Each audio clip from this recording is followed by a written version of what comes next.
All right, let's talk Los Angeles Chargers. Year one of the Harbaugh era was a success. Obviously, the playoff disappointment kind of lingers a little bit, but the reality is this team is trending in the right direction, especially when you look at the numbers and look at the data in the situation the Chargers find themselves in as they get prepared to work their way through the offseason. The future looks really bright in LA. Great job by Ortiz and Harbaugh. We'll break down exactly why, but first, I'm Nick, and this is Saturday Morning Inspection.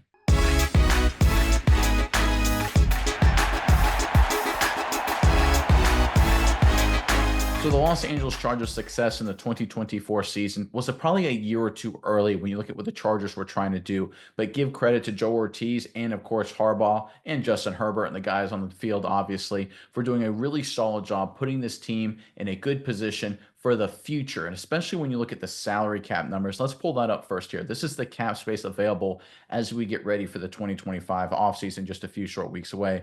And you can see the Chargers right there at number 5 on that list with about $63 million. You can see the Patriots at number 1, about a buck 20, 49ers rounding out the top 8 there at $48.3 million. So the Chargers have a lot of cap space, which is great. Normally, if you have a lot of cap space, most of the time it's because you got a rookie quarterback or something like that. You can see the top basically 3 guys are in that situation. The Bears are as well. Vikings have a young, cheap quarterback. So do 49ers. So the reality is most of the teams in the top 8 with cap space are there because they have a cheap quarterback. Herbert's not cheap, deservedly so. He's obviously very good. But here's where it gets very interesting. Let's pull up the teams with the best PFF grades from last season as well. Let's go ahead and pull up that graphic if you don't mind. You can see right there the Los Angeles Chargers finished with the 6th best PFF grade overall, offense, defense, special teams in the NFL in 2024.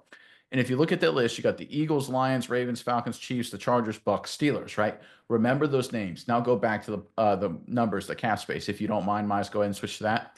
You can see none of those teams are on the cap space list. What does this mean? Is that it means that with the talent they already have and the draft picks they selected, paired with Harbaugh's coaching, they were a top 8 team last year, according to PFF.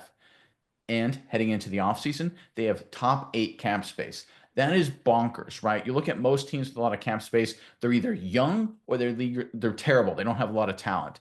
The Chargers found a way to have a good amount of talent. They have a great coaching staff in place. They have a star quarterback, and they have a lot of dollars to make this team even better. This is an incredible job by Ortiz putting his team in this situation. Things were looking bleak a year or two ago in LA. In short order, Harbaugh, Herbert, Ortiz, the triple H's, the 3 H's here, they've done a phenomenal job, and the future, like I said, is bright in LA. Miles, I'm curious what your thoughts are on all of this. But first, Chargers fans, in the comment section below, what's one position group you think LA needs to update this offseason to get better at, right? Well, you need an upgrade. Is it interior O line? That's where I'm thinking, but maybe you think it's wide receiver. Maybe you think it's defensive line. Whatever it may be, give us the one position group you think the Chargers need to upgrade this offseason. Put that in the comment section below. But Miles, your turn now. What do you think of how well the Chargers have positioned themselves here? Yeah, and I think it's great because you look at the team, and to me personally, I love this for the Chargers because when you look at the team and you ask, the great call to action about where they need to upgrade, it's easy to see spots they need to upgrade. It's not like, well, they're gonna have to, find a way to inch a guy in here. No, they're easy upgrades. Upgrade at wide receiver. McConkey's obviously great, but he needs some help. Johnston isn't the guy. Palmer is okay. So they need to upgrade at wide receiver. They can add a great wide receiver. That's going to instantly elevate this team. Running back. The running backs have been, decimated with injuries. You got Dobbins, you got Edwards. They were interesting, but they showed the same old as they did with the Ravens. They're guys that got injured. They had trouble staying on the field. You can upgrade the running back position. When you see how successful that's been, if you can get the right running back in the last season with multiple teams being able to do that. I think that's easy. Like you said, interior offensive line, upgrade there. The defensive line, you get rid of a guy like Joey Bosa or somebody like that, get rid of that and just upgrade the defensive line. There's room for improvement there. I think there's so much room for improvement on this team with all of the cap space they have. You're going to see a huge, huge jump. You talked about, their improvement, their success with Harbaugh was early.